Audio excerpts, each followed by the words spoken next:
2024 ପିଲାମାନେ ଭାଷା ଏବଂ ଓଡ଼ିଆର 100% ରିଏଲ ପ୍ରଶ୍ନପତ୍ର ସହିତ 100% ପିଲାମାନେ କରେକ୍ଟ ଆନ୍ସରଟି ମଧ୍ୟ ଆମେ ଡିସ୍କସନ୍ କରିବା, ଯଦ୍ୱାରା କି ତୁମେ 50ରୁ 50 ରଖିପାରିବ। ଭିଡ଼ିଓଟାକୁ ଆରମ୍ଭରୁ ଶେଷ ପର୍ଯ୍ୟନ୍ତ ସମ୍ପୂର୍ଣ୍ଣ ରୂପେ ହେବ 50ରୁ 50 ରଖିବ। ଆଉ ଯେଉଁମାନେ ବି ସବସ୍କ୍ରାଇବ୍ କରିନାହ ସବସ୍କ୍ରାଇବ୍ କରି ବେଲ୍ ବଟନ୍ଟି ଅଲ୍ ପ୍ରେସ୍ କରିଦିଅ, ଆଉ ସବୁ ସାଙ୍ଗମାନଙ୍କୁ କ'ଣ କର, ସେୟାର କର।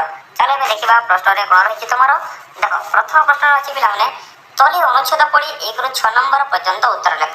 ବେଲେ କ'ଣ ଏଇ ଅନୁଚ୍ଛେଦ ଦେଇ ପଢ଼ିକି ତୁମେ 1ରୁ 6 ନମ୍ବର ପର୍ଯ୍ୟନ୍ତ ଉତ୍ତର ଲେଖିବ, କିନ୍ତୁ ମୁଁ ତୁମକୁ ପଢ଼ିବି ନାହିଁ। ଦେଖ, ପ୍ରଥମ ପ୍ରଶ୍ନ ଅଛି ପିଲାମାନେ, ଦାମ୍ବୁଳା ଗୁମ୍ଫା ମନ୍ଦିର ଆଉ କେଉଁ ନାମରେ ପରିଚିତ? ଲେଖିବ କ'ଣ ପିଲାମାନେ? ଏଠାରେ ଦେଖ, ଦାମ୍ବୁଳା ସ୍ୱର୍ଣ୍ଣ ମନ୍ଦିର। ଦାମ୍ବୁଳା ସ୍ୱର୍ଣ୍ଣ ମନ୍ଦିର ହେବ ତୁମର କରେକ୍ଟ ଆନ୍ସର। ବୁଝିପାରିଲ? ତାପରେ ଦ୍ୱିତୀୟ ପ୍ରଶ୍ନ ରହିଛି, ଏହି ଗୁମ୍ଫା ମନ୍ଦିର କେତୋଟି ଗୁମ୍ଫାକୁ ନେଇ ନିର୍ମିତ? ଏଠାରେ ଲେଖିବ କେତୋଟି? 5ଟି ଲେଖିବ ହେଲା, 5ଟି ହେବ ତୁମର କରେକ୍ଟ ଆନ୍ସର। ତାର ତୃତୀୟ ପ୍ରଶ୍ନ ଦେଖ, ଏହାକୁ ବିଶ୍ୱବିଖ୍ୟାତ ଦେଖ ବିପ ଐତିହ୍ୟସ୍ଥଳର ମାନ୍ୟତା କାହିଁକି ଦିଆଯାଇଛି? କାହିଁକି ଦିଆଯାଇଛି ଦେଖ, ଲେଖିବ କ'ଣ? ପ୍ରଥମେ ରହିବ କ'ଣ? ପ୍ରାଚୀନ ଭିତ୍ତିଚିତ୍ର। ପ୍ରଥମେ ଲେଖିବ କ'ଣ? ପ୍ରାଚୀନ ଭିତ୍ତିଚିତ୍ର ଏବଂ ତୁମର ମୂର୍ତ୍ତି ଦେଖିବାକୁ ମିଳେ। ବୁଝିପାରିଲ? ଲେଖିଦେଲ। ଚାଲ ଆଉ ବଢ଼ିବା। 4 ନମ୍ବର ଦେଖ, ମାନ୍ୟତା ଶବ୍ଦଟି ବ୍ୟବହାର କରି ଗୋଟିଏ ବାକ୍ୟ ଲେଖ। ମାନ୍ୟତା ଦେଖ, ଫକୀର ମୋହନକୁ ଆମେ ଲେଖିବ କ'ଣ? ଫକୀର ମୋହନଙ୍କୁ ଆମେ ବ୍ୟାସ କବି ମାନ୍ୟତା ଦେଇଛୁ। ବ୍ୟାସ କବି ମାନ୍ୟତା ଦେଇଛୁ ଲେଖିବ ହେଲା। ତାପରେ ଦେଖ କହିଛି କ'ଣ, ଏହାକୁ ଦାମ୍ବୁଳା ଗୁମ୍ଫା ମନ୍ଦିର କାହିଁକି କୁହାଯାଏ? କାହିଁକି କୁହାଯାଏ? ଦାମ୍ବୁଳା ଦେଖ ଲେଖିବ କ'ଣ? ଦାମ୍ବୁଳା ସହରରେ ଥିବାରୁ। ଚାଲ ଦେଖିବା 6 ନମ୍ବର ପ୍ରଶ୍ନ। 6 ନମ୍ବର ପ୍ରଶ୍ନ ଦେଇଛି ପିଲାମାନେ, ତଳେ ଦିଆଯାଇଥିବା ବାକ୍ୟଟିକୁ ନେଇ ପ୍ରଶ୍ନଟି ପ୍ରସ୍ତୁତ କର। ପ୍ରଶ୍ନଟି ପ୍ରସ୍ତୁତ କରିବା। 1000 ବର୍ଷର ପ୍ରାଚୀନ କଳାକୃତି ମନ୍ଦିରକୁ ଆଚ୍ଛାଦିତ କରି ରଖିଛି। ଦେଖ, କିଏ ଲେଖିବ? କିଏ ଦେଖ, କିଏ ହଜାର ବର୍ଷର କଳାକୃତି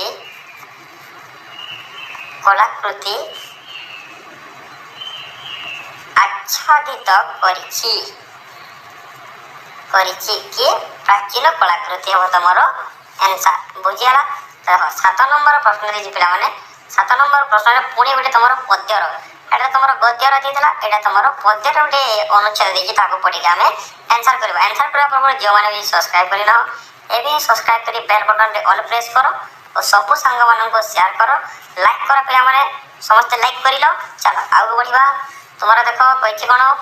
ପ୍ରଶ୍ନ ଦେଇଛି ପିଲାମାନେ, ଦେଖ, ପୂର୍ବ ଦିଗରେ କିଏ ଉଇଁ ଆସନ୍ତି? ପୂର୍ବ ଦିଗରେ କିଏ ଆସନ୍ତି ପିଲାମାନେ? ସୂର୍ଯ୍ୟ। ପୂର୍ବ ଦିଗରେ ଉଦୟ ସୂର୍ଯ୍ୟ ହେବ ତୁମର କରେକ୍ଟ ଆନ୍ସର। କବି କେଉଁ ସବୁ ଅଭୁଲା ସ୍ମୃତି କବିତାରେ ସ୍ଥାନ ପାଇଛି? ଲେଖିବ କ'ଣ? ଗାଁର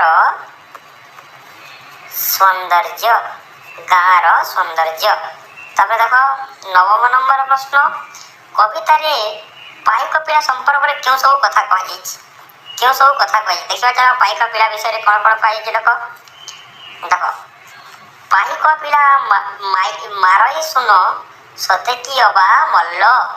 ଦେଖ କ'ଣ, ଏତିକି ପର୍ଯ୍ୟନ୍ତ ତୁମେ ଲେଖିବ। ପାଇକ ପିଲା ହେଉଛନ୍ତି ମାରଇ ଶୁଣ ସତେ କିବା ଅବା ମଲ୍ଲ। ଏଇଟା ଲେଖିବ ତୁମର ଆନ୍ସର, 9 ନମ୍ବର ପ୍ରଶ୍ନର ଆନ୍ସର।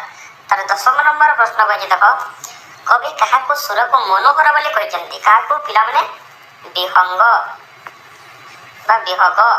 ବୁଝିହେଲା? ତାପରେ ଦେଖ 10 ନମ୍ବର ପ୍ରଶ୍ନ ଦେଖିବା, ପିଲାମାନେ 11 ନମ୍ବର ପ୍ରଶ୍ନ ଦେଖିବା। କବିତାଟି ଏକା ଭଳି ଶୁଭୁଥିବା ଶବ୍ଦ ରବି ବେଲେ କ'ଣ? ପିଲାମାନେ? ଛବି ହେବ ତୁମର କରେକ୍ଟ ଆନ୍ସର। ତାପରେ ଦେଖିବା ତୁମର ପରବର୍ତ୍ତୀ ପ୍ରଶ୍ନ। ପରବର୍ତ୍ତୀ ପ୍ରଶ୍ନ ଅଛି କ'ଣ ଦେଖ, ତୁମର 13 ନମ୍ବର ପ୍ରଶ୍ନ କହିଛି କ'ଣ?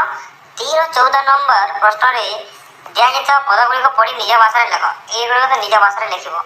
କ'ଣ ଦେଇଛି ନିଜ ଭାଷାରେ ଦେଖିବା? ଚାଲ ଦେଖ, ଜନ୍ତୁ ଜୀବ ସବୁରି ପାଦ ପଡ଼ଇ ନୀତି ମତେ ନିର୍ବିକାର ତଥାରେ ମୁଇଁ ପଡ଼ିଛି ଧରା पते मु गोटे शून्य मु गोटे शून्य मोर पिला मोर कणे मोर स्थान सबु जंतु जीव पड़ती एवं निर्विकार तथापि मुहि तथापि मु निर्विकार मोर आकार नहीं पड़ी धरापति तथापि मु पृथ्वी रे पड़ी बुझीगला ये बुझीज पे तुम स्किप करके विदाउट स्किप करके तुम देखिकी शुणिकी मो कथा तुम लिखिपार।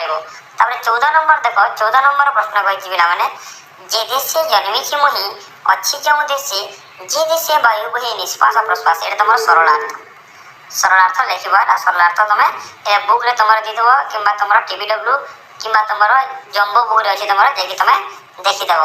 देख 15 नंबर से भाया तुम सरलार्थ लिख कारण देखिए देख जहाँ पना आपण मत क्षमा करेंगे मु केवल मोर कर्तव्य कर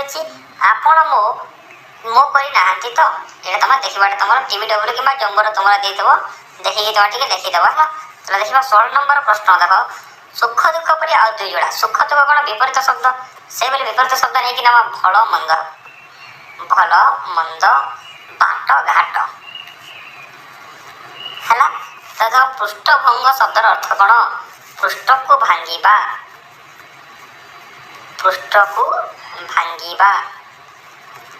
बुझीगला। तार देख 18 नंबर प्रश्न शिष्य शब्दर लिंग परिवर्तन कले कौन है शिष्या शिष्य हम तुम करेक्ट आंसर। तो देखो 19 नंबर प्रश्न ठीक बनाता शब्द कौन अंटे तुम पे भास्कर्य ऑप्शन घ हम तुम करेक्ट आंसर। 20 नंबर प्रश्न देख कही कौन भिन्न जातीय शब्द को चिन्ह कर भिन्न पौढ़ नागरिक बालक ना युवक पौढ़ हम तुम करेक्ट आंसर लिखा कौन एठारे तुम पौढ़ लिखा गोटे मार्क अच्छी। कृतार्थ शब्द लगाई वाक्य लिख कृतार्थ मुझे शुणिकी लिख तुम मु मो सफलता गुरु निकट में कृतार्थ मणिली एटा तुम मो कथा शुणिकी तुम लिखिदिव। तब देख पे 22 नंबर कही कौन तले दिया वाक्यर उपयुक्त विराम चिन्ह देख तुमको पचारि तुम कमा हवा देव पचारे कमा लगे तुम्हें बर्तमान कौन खाऊ एठारे तुम प्रश्नवाचक चिन्ह रही लिख तुम 2 मार्क अच्छे 2 मार्क पाई। तब देखा 23 नंबर प्रश्न रेखांकित शब्द परिवर्ते सर्वनाम कही राम देखिए रामर सर्वनाम कौन हम से भारी चतुर और कुशली है राम जगह से लगे तुम होगला।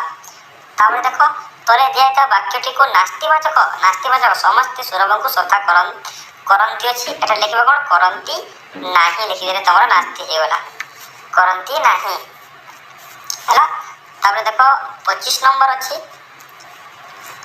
जेपरी क्षुद्र क्षुद्रतर क्षुद्रतम से प्रियर कौन हम प्रियतर प्रियतम बुझीगला। तर बृहतर बृहत्तर बृहत्तम 25 नंबर गला 25 नंबर पर तुम समस्ते कौन कर शेयर कर समस्ते कौन कर लाइक कर आ जो मैंने भी सब्सक्राइब करना एवं सब्सक्राइब कर बेल बटन ऑल प्रेस कर कहीं सब प्रश्न पत्र पाई पारिबो। तब देखा 26 नंबर समान अर्थ बुझा गोटे शब्द लेख कौन मही पृथ्वी है। तोरे दिया वाक्य के प्रश्न प्रस्तुत कर फकीर मोर सेनापति को व्यास कवि कहुए क्या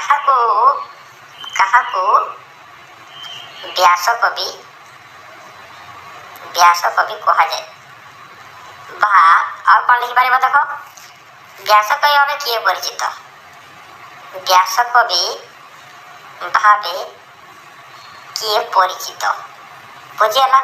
प्रश्नवाचक चिन्ह देव है लास्ट को नचेत भूल जाव। 28 नंबर देख जी कृषि कार्य करती कृषक कहते है जी समाज सेवा करती समाजसेवी।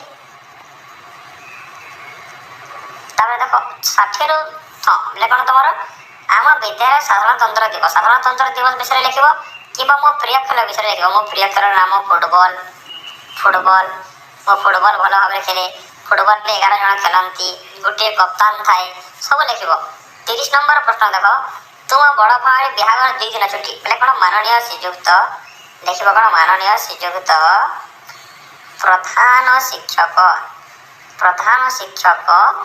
प्रधान शिक्षक जो स्कूल अच्छी तब श्रेणी शिक्षा जगह महाशय निवेदन करिवार कारण कारण यही कि जे मु जो जरा कहि जे लिखि दियो यही कि जे मु तुम नाम लिखिब मु राम मेहेर कि जन लिखि तुम नाम मु षष्ठ श्रेणी पाठ पढ़े मोर बड़ भौरीर कौन विवाह जब मु 2 दिन छुट्टी रे रहिबी तब लिखा कौन एनो विनीत अनुरोध एटा लिखा कौन एनो विनीत अनुरोध जे मते यदि आपण छुट्टी मंजूर करती मु आपणे चिरऋणी होई रहंती इति आपणकर आज्ञा दिन छात्र और आज्ञा दिन छात्री तार स्थान तारीख लिखिब एटा तुम संपूर्ण प्रश्न पत्र पाइगल समस्त चैनल को सब्सक्राइब करी ऑल बटन रे प्रेस कर दियो परवर्ती वीडियो पुणी देखा जय हिंद जय भारत धन्यवाद।